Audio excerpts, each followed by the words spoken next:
नमस्कार, राजस्थान भगवती क्लासेज में आपका हार्दिक स्वागत है। आज अपन एक नई चीज़ आपके सामने लेके आ रहे हैं जिसमें जो आपके वीडियो के एग्ज़ाम के लिए या लैब असिस्टेंट के एग्ज़ाम के लिए आगे जो भी राजस्थान की एग्ज़ाम आने वाली है भावी जो भी 2022 में उन सब की जो करंट अफेयर आपके काम के आएगा, जो काम में आएगा, जो इम्पोर्टेंट क्वेश्चन आपके करंट अफेयर से आ सकते हैं, मैं उन्हीं चीज़ों की चर्चा करते हुए चल रहा हूँ। जिसमें जनवरी माह में जो जनवरी महीना गया था, जो पहला महीना था 2022 का, उससे अपन करंट अफेयर लेते हुए चलेंगे। जिसमें जो है सबसे पहले अपन इंटरनेशनल जो चीज़ें होंगी उनके बारे में, उसके बाद में नेशनल, उसके बाद में राजस्थान से जुड़ी हुई या उसके बाद में खेल से जुड़ी हुई जो भी चीज़ें होंगी उन सब के बारे में अपन चर्चा करते हुए यहाँ पे चलेंगे। तो सबसे पहले मैं जनवरी महीने की ले रहा हूँ। सबसे पहले जो अंतर्राष्ट्रीय जो करंट होता है, इंटरनेशनल जो करंट अफेयर होता है, उसके बारे में अपन चर्चा करते हुए यहाँ पे चलेंगे। तो जो भी अगर वीडियो आपको पसंद आता है तो वीडियो को लाइक ज़रूर कर दीजिएगा। अगर चैनल पे नए हो तो इसको सब्सक्राइब ज़रूर कर दीजिएगा। तो सबसे पहले अपन बात करते हैं इंटरनेशनल करंट में कि सबसे पहले जो बात थी इंटरनेशनल करंट में, जो क्वेश्चन आ सकते हैं, जो क्वेश्चन इंपॉर्टेंट हो सकते हैं, उन्हीं की अपन यहाँ पे चर्चा करते हुए चलेंगे। तो पहला अगर प्रश्न इसमें करंट अफेयर में हो सकता है तो वो होगा कि भारत और मध्य एशिया के बीच में प्रथम शिखर सम्मेलन हुआ था। भारत और मध्य एशिया के बीच में क्या हुआ था? प्रथम शिखर सम्मेलन हुआ था। ये हुआ कब था? तो जनवरी माह की बात हो रही, इसलिए सबसे पहले हुआ था जनवरी 2022 में। अगर अब आपसे बात कर ली जाएगी मध्य एशिया में कौन कौन से देश शामिल होते हैं, तो उसमें कजाकिस्तान शामिल होता है, किर्गिस्तान शामिल होता है, तजाकिस्तान शामिल होता है, तुर्कमेनिस्तान शामिल होता है और उज्बेकिस्तान। ये जो है 5 देश जो है आपकी मध्य एशिया में शामिल होते हैं। जो एशिया का मध्य भाग होता है उसमें 5 देश शामिल होते हैं, जो कि जिनके साथ जो है अभी शिखर सम्मेलन आपके हुआ है। शिखर सम्मेलन जो होता है ये 2 देशों के प्रधानमंत्रियों के मध्य होता है। तो इन 5 देशों के प्रधानमंत्री और अपने प्रधानमंत्री मतलब भारत के पीएम अपने नरेंद्र मोदी जी इसमें शामिल हुए थे। शिखर सम्मेलन उसी सम्मेलन को कहते हैं जिसमें जो देश के प्रथम जो प्रमुख होते हैं, संवैधानिक प्रमुख ना होते, जो प्रमुख मेन प्रमुख जो होते हैं, जैसे प्रधानमंत्री होते हैं, तो प्रधानमंत्रियों के बीच में ये सम्मेलन होता है, इसलिए इसको शिखर सम्मेलन कहा जाता है। तो ये जनवरी 2022 में हुआ था और मध्य एशिया और भारत के बीच में शिखर सम्मेलन आपके हुआ था। पहला शिखर सम्मेलन है ये।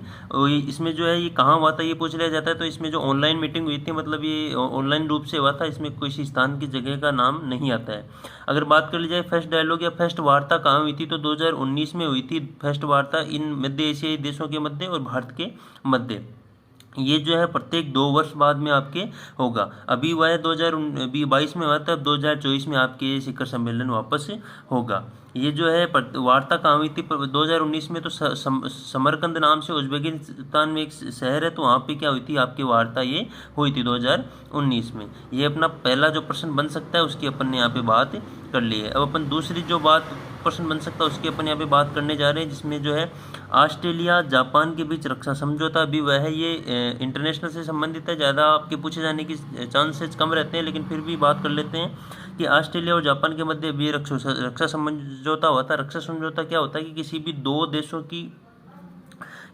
देशों की जो सेनाएं होती हैं उनके बीच में जो द्वीप वगैरह होते हैं उनसे साझा करने की, मतलब मान लो कि ऑस्ट्रेलिया का द्वीप है, उसको जापान की जो सेना अगर उधर से निकल रही है तो उसका यूज में ले सकती है, रहने के लिए जो भी है, तो सैन्य अड्डों के लिए नहीं, बाकी रहने के लिए जो है उसके थोड़ा बहुत प्रयोग में लेने के लिए उसका यूज आपके ये कर सकती है। ये होता है रक्षा समझौता। तो ये रक्षा समझौता लगभग सभी देशों के बीच में होता है। तो भारत और यूएसए के बीच में भी हुआ था, जिसको नाम है लिमोवा नाम से जो है रक्षा समझौता किया गया है, जो कि लिमोवा है भारत और यूएसए के बीच में रक्षा समझौता। तो अभी वर्तमान में ये चर्चा में क्यों ऑस्ट्रेलिया और जापान के बीच में हुआ है, कब? जनवरी 2022 में। ये होता क्यों है? दोनों देशों की सेनाओं के जो अड्डे होते हैं उनका प्रयोगों के लिए जो है यूज में लिया जाता है। ये स्पेशल हुआ क्यों है ऑस्ट्रेलिया और जापान के मध्य? कि चीन का जो प्रभाव है उसको नियंत्रित करने के लिए लिया जाता है, कि चीन का जो है चारों तरफ, चीन जो है अपने जो क्षेत्र फैला रही है, हर तरफ जो है द्वीपों को खरीद रही है, हर तरह से जो है क्षेत्राधिकार करने की कोशिश में है।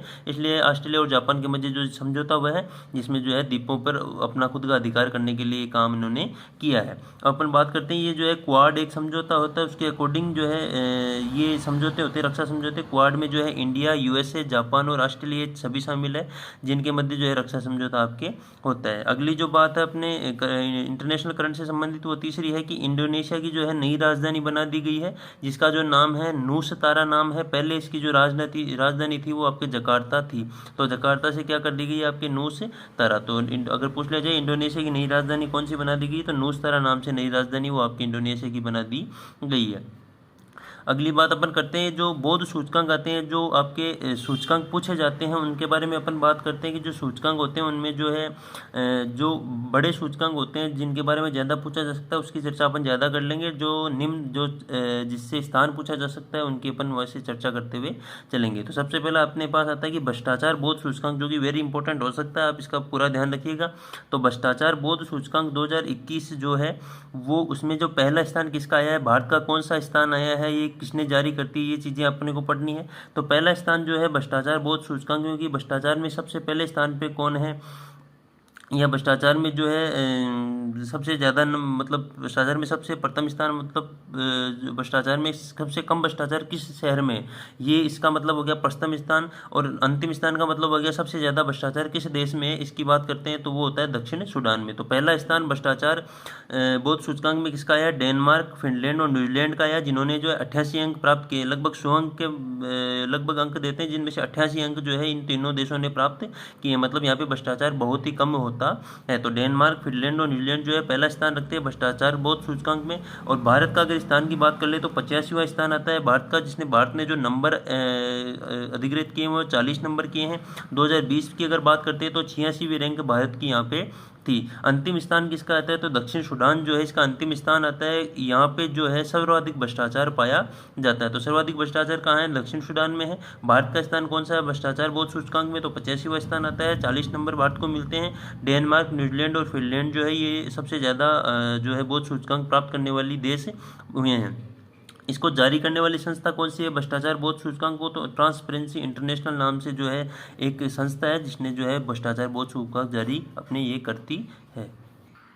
अगले क्वेश्चन की अगर अपन बात करें तो बात आती है अंतर्राष्ट्रीय सौर गठबंधन में अभी जो है कौन से देश नए शामिल हुए हैं उनकी बात, क्योंकि ये भी अभी जनवरी 2022 में हुआ है। तो अंतर्राष्ट्रीय सौर गठबंधन में कौन से भी नए देश शामिल हुए हैं, तो एंटीगुआ और बरमूडा नाम से दो देश है जो कि 102वें सदस्य ये बने हैं अंतर्राष्ट्रीय सौर गठबंधन में, एंटीगुआ और बरमूडा। इसलिए ये जो है करंट में आया है, एंटीगुआ और बरमूडा इसके 102वें सदस्य बने हैं। अगर इसके मुख्यालय की बात कर ली जाए कि अंतर्राष्ट्रीय जो सौर गठबंधन होता है इसका मुख्यालय कहाँ है, तो इसका मुख्यालय जो है भारत के गुड़गांव शहर में स्थित है।